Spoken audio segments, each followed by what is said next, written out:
Welcome to my YouTube channel. आज हम लोग चलने वाले हैं आर्टिकल का पार्ट नंबर 5 और डिफिनिट आर्टिकल के बारे में हम लोग चल रहे थे। तो डिफिनिट आर्टिकल में पार्ट नंबर 5 चलने वाले हैं और आज से इसका एंड है। देखिएगा, कुछ बातें हैं जो आपके मन में बैठी होंगी कि अभी सर आपने ये नहीं बताया, जैसे आपको सुपरलेटिव डिग्री के पहले दा का प्रयोग किस केस में होगा, किस केस में नहीं होगा। कंपैरेटिव डिग्री में दा का यूज नहीं होता, लेकिन कौन कौन से ऐसे केस हैं, हाई मतलब बढ़ोतरी या घटोतरी या आप द टू वाला, उसमें दा होगा। तो ऐसी बातें मैंने आपको एग्जेक्टिव में बता दी हैं, इसलिए मैं आर्टिकल में उसके बारे में हमने बात नहीं की है। ओके, तो बस आपके सामने जितने रूल हैं, बस इसके बाद में इसको आप लोग अच्छे से कंप्लीट कर लीजिए और जहां तक होगा मेरा ये होप है आप भी कंप्लीट कर लेंगे और जहां तक हो सका बिल्कुल आपको इनफ मैटर आपके पास हो चुका है। तो देखिए, रूल नंबर फर्स्ट क्या है, किसी भी खेल के नाम के पहले आर्टिकल दा का प्रयोग नहीं होता है। कोई भी खेल है उसके पहले आर्टिकल दा का प्रयोग नहीं होता है। जैसे मैंने एग्जांपल दिया, he used to play the cricket, वो मैच अक्सर मैच खेला करता है।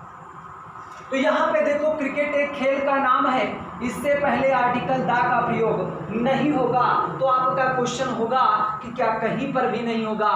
तो विशेष स्थिति में, यदि किसी खेल का नंबर किसी विशेष स्थिति में हो, स्पेशल कंडीशन हो, किसी पार्टिकुलर व्यक्ति के लिए हो, तब दा का यूज हो जाएगा। या कुछ गेम है जैसे बिलियर्ड्स हो गया, इनसे पहले आर्टिकल दा का यूज होता है, समझे ना। फिर उसके बाद में देखते हैं रूल नंबर सेकंड क्या है, इंपॉर्टेंट रूल है, इसको याद रखिएगा। लिखा है नॉमिनेट, इलेक्ट, मेड और अपॉइंट। नॉमिनेट, इलेक्ट, मेड यानी मेक और अपॉइंट के बाद में आने वाला जो नाउन होगा ना, उससे पहले आर्टिकल का यूज होता ही नहीं है।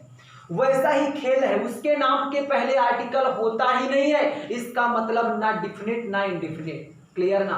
वही हालत इसमें है कि अगर आपके सामने आ जाए नॉमिनेट, आ जाए इलेक्ट, आ जाए मेड, आ जाए अपॉइंट, आ जाए, तो इनके बाद में आने वाले नाउन के पहले किसी भी आर्टिकल का यूज नहीं करेंगे, ना एन होगा ना दा का यूज होगा। क्लियर है ना?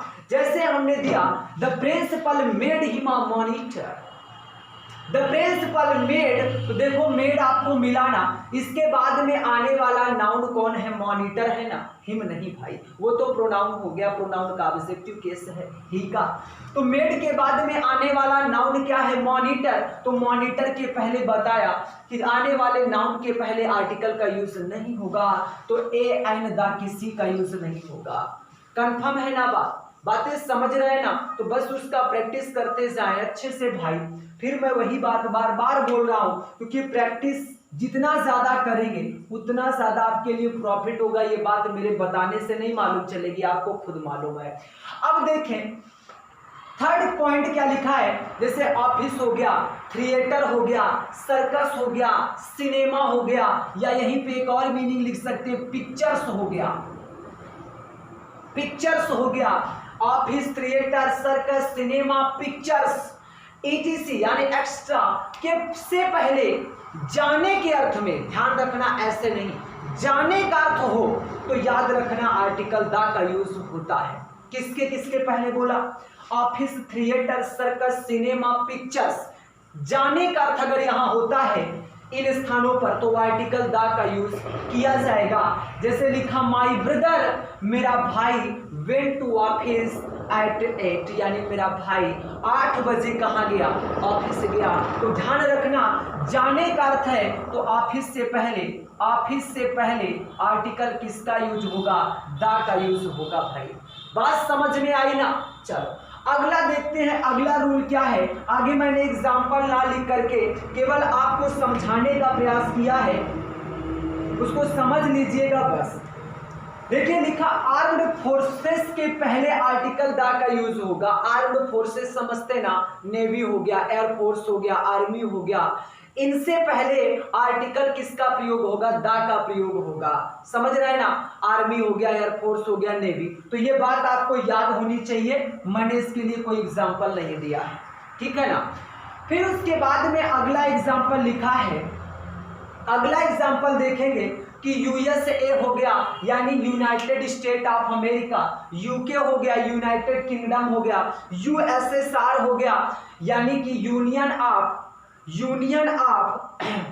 यहां पे ध्यान देना, union of Soviet socialist republics, इसका फुल फॉर्म होता है union of Soviet socialist republics के पहले आर्टिकल द का यूज होता है। ये 3 याद रखना, क्योंकि मैंने आपको बताया है किसी भी प्रोनाउन से पहले, है ना, आर्टिकल, कोई भी प्रोनाउन का मतलब प्रॉपर नाउन बोला था, आर्टिकल द नहीं लगता। लेकिन ये देश ऐसे हैं, यूएसए हो गया, यूके हो गया, यूएसएसआर हो गया, तो इनसे पहले आर्टिकल द का यूज होता है। इस बात को भी आप लोग कंफर्म रखिएगा, ठीक है ना। फिर उसके बाद में अगला रूल देखते हैं, लिखा है फेस्टिवल के नाम के पहले आर्टिकल द का यूज नहीं होता है, आर्टिकल का यूज नहीं होता है, समझे ना।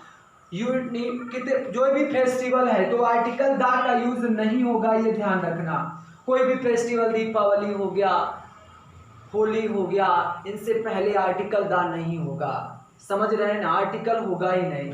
फिर उसके बाद में देखते हैं अगला रूल, इंपॉर्टेंट रूल है, इसको भी ध्यान रखना है आपको, कि अगर मॉर्निंग, नाइट, इवनिंग, आफ्टरनून, मैंने बताया था ना कि जो भी दिन और रात्रि के जो प्रहर होते हैं, उनके भाग होते हैं, उनसे पहले आर्टिकल द नहीं लगता है। तो उसके लिए समझना, अगर मॉर्निंग, नाइट, इवनिंग, आफ्टरनून है और इससे पहले इन का प्रयोग हुआ है, इससे पहले इन का प्रयोग हुआ है, तो याद रखना फिर इनसे पहले द का भी प्रयोग होगा। इसीलिए मैंने स्ट्रक्चर आपको बता दिया है, in the morning, night, evening, afternoon. Clear है ना। तो इतना आपका जितना भी आज का मैटर है, इसके साथ ही डिफिनिट आर्टिकल आपका कंप्लीट होता है। तो आप लोग इसको कंप्लीट कर डालिए, फिर इसके बाद में हम आपको रिवीजन करा देते, इसका प्रैक्टिस करा दिए जाए। तो आप लोग आई होप अच्छे से आप कंप्लीट कर रहे होंगे और अच्छे से कंप्लीट करते रहिए और अपने एम को हमेशा एक बार जरूर याद करते रहिए, मुझे करना क्या है। अगर याद वो बात रहेगी तो आप कंप्लीट करते रहेंगे, ये हम कह सकते हैं। ओके, तो आप लोग कंप्लीट कर लीजिएगा, फिर आपसे मिलते हैं नए कंडीशन, नए आर्टिकल, मतलब कोई भी नया चैप्टर के बारे में या आर्टिकल, इंडेफिनिट आर्टिकल के बारे में फिर से मिलेंगे। Good night, bye bye.